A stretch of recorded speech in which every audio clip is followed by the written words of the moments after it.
May iba't ibang sistema, ekonomiya ay gabay sa bansa, alokasyon ay mahalaga upang lahat ay makinabang.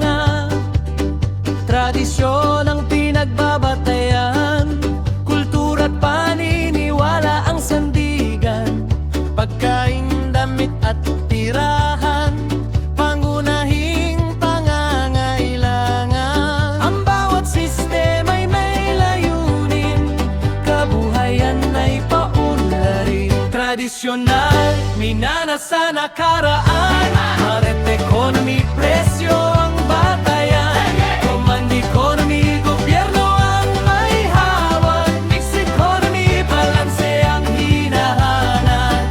Apat na sistema ang ating pag-aralan sa pag-unlad ng bawat mamamayan.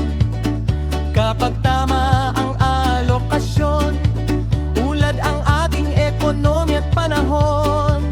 Sa market malaya ang kalakalan, consumer at producer ay nagpuunahan. Presyo ang siyang gabay sa dami ng bibilhin araw-araw. Sa command, gobyerno ang namamahala, plano nila ang sinusunod ng bansa. Lahat ng yaman at produksyon, kontrolado ng administrasyon.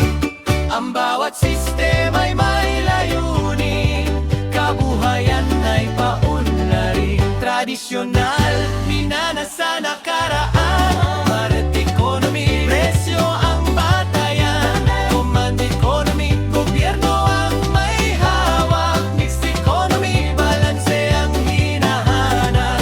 Sa ikitl economy, ang pagsasama, market at command